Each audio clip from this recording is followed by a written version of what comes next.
ඉතින් අද අපි කතා කරමු පසුතැවිල්ල කියන අපිව ගොදුරු කරගන්න මායාව ගැන. ඉතින් මේ පසුතැවිල්ල ඇති වෙන්න ආරම්භය තමයි මම එදා මෙහෙම තීරණයක් ගත්තා නම් නැත්නම් එදා මේ වගේ දෙයක් කරා නම් අද මට මේ දේ නැති වෙන්නේ නැහැ කියන දේ ගැන අපි මේ වර්තමානයේ ඉඳන් අතීතය ගැන අලුත් ස්ක්‍රිප්ට් එකක් ලියද්දි තමයි අපිට මේ පසුතැවිල්ල කියන දේ ඇති වෙන්නේ. ඉතින් එදා ඒ සිද්ධිය වෙද්දී අපේ තිබ්බ දැනුම, අපේ තිබ්බ ප්‍රෙෂර් එක, අපේ තිබ්බ බය, ඒ වගේ දේවල් සහ අපේ වයස කියන දේවල් මේ ඔක්කොම අපි අමතක කරලා මේ අපිට අද තියෙන දැනුමත් එක්ක අපි අතීතය ගැන අලුත් ස්ක්‍රිප්ට් එකක් ලියන්න හදද්දි තමයි අපිට මේ පසුතැවීම කියන එක ඇති වෙන්නේ. ඉතින් බුදුදහමෙන් කියලා දීලා තියෙනවා යමක් වෙනස් කරන්න බැරි දෙයක් ගැන අපි හිතන එකෙන්, ඒ කියන්නේ මේක වෙනස් කරා වගේ අපි හිතන එකෙන් අපිට දුක උපදවයි කියලා. ඒ කියන්නේ මේ වර්තමානයේ තියෙන දැනුම අපි උපයෝගී කරගෙන අතීතයේ අපිට මෙහෙම කරන්න තිබ්බනේ, මේ විදිහට කරන්න තිබ්බනේ කියලා අපි හිතන එකෙන් අපිට දුක උපදවයි කියලා අපිට කියලා දීලා තියෙනවා. ඉතින් ඕගොල්ලෝ හිතන්නේ මේ මොහොතේ මේ දේ සිද්ධ වුණේ ඕගොල්ලෝ තිබ්බ ඉමෝෂනල් ස්ටේට් එකත් එක්ක නැත්තම් එදා තිබ්බ දේවල් ගැන දැනීම සහ නොදැනීම සම්බන්ධව සහ ඔබේ එදා තිබ්බ වයස අනුව තමයි එදා මේ වගේ දේවල් සිද්ධ වුණේ. ඉතින් මේ දේ මේ විදිහට සිද්ධ වුණා කියලා අපි ඒකත් එක්ක තා ෆයිට් කරන්න යන්නේ නැතුව අපි ඒක හෘදයාංගමව පිළිගන්න ඕනි. ඉතින් අපි මේ ජීවත් වෙන්නේ ග්‍රහ ලෝකයක. ඉතින් මේකේ තියෙන කිසිම දෙයක් අපි හිතනා වගේ සදාකාලිකව තියෙන දේවල් නෙමෙයි. ඉතින් හැම මිනිස්සෙම ජීවත් වෙන්නේ Tamanට අදාළ ඊගෝ එක. ඉතින් හැම මිනිස්සෙම පොඩි කාලේ ඉඳන් අත්විඳපු දේවල්, අහන ලැබිච්ච දේවල් වලට ඒගොල්ලෝ ගොඩනගාගත්ත ඊගෝ එක තමයි හැම මිනිස්සෙම ජීවත් වෙන්නේ.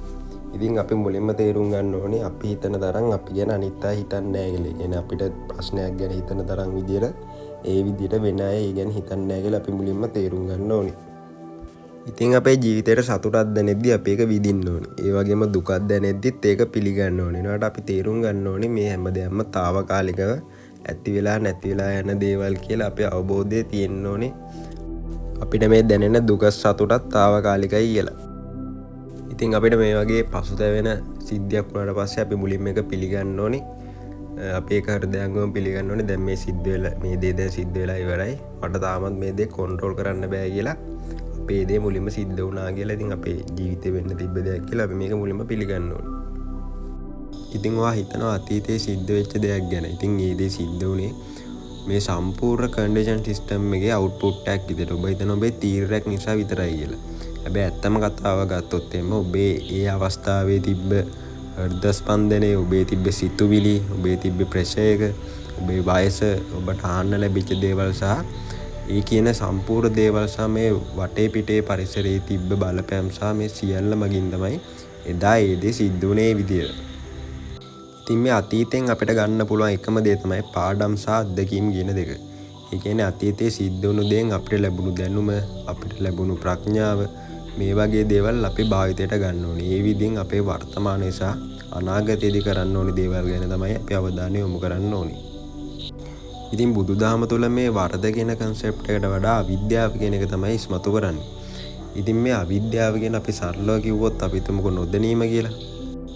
ඉතින් අතීතයෙන් පසුතැවෙන්නේ නෙමෙයි, අතීතයෙන් දේවල් ඉගෙන ගන්න කියලා අපිට බුදුදහම තුළ කියා දීලා තියෙනවා.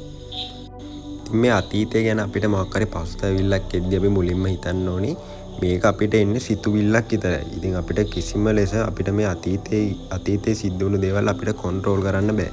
පසුතැවීම අපිට දුක වැඩි කරනවා. ඉතින් අපි මේ වගේ අත්දැකීම් ගැන අනාගතය හදාගන්න එකෙන් අපේ ජීවිතය තවත් අර්ථවත් වෙනවා වගේම ඉදිරියට ගෙනියන්න පුළුවන් වෙනවා. ඉතින් අපි මේ විදියට වෙච්ච දෙයක් හෘදයාංගමව පිළිගත්තට පස්සේ අපිට තේරුම් යනවා අපි මේ පසුතැවුනේ ඇත්තටම වටිනාකමක් තියෙන දෙයක් වෙනුවෙන්ද කියලා. නැත්තම් නැවත ඒක නිවැරදි කරන්න වර්තමාන මොහොත පාවිච්චි කරලා කොච්චර choice තියනවද කියලා අපිට කොච්චර දේවල් අපිට කරන්න පුළුවන්ද කියලා අපිට තේරුම් යනවා. ඉතින් ඒ වගේම අපි ඇත්තටම පසුතැවුනේ වටිනාකමක් තියෙන දේවල් වෙනුවෙන්ද කියලාත් අපිට තේරුම් යනවා අපි මේක පිළිගත්තට පස්සේ. ඉතින් ඔබ හිතන්න ඔබේ අතීතයේ සිද්ධ වෙච්ච දේවල් වලින් ඔබ පාඩම් සහ අත්දැකීම් අරගෙන ඔබ හෙට ඉඳන් ඔබේ අලුත් version එකක්, අලුත් මිනිස්සෙක් ගොඩනගනවා කියලා. ඉතින් හැමෝටම ජය වේවා.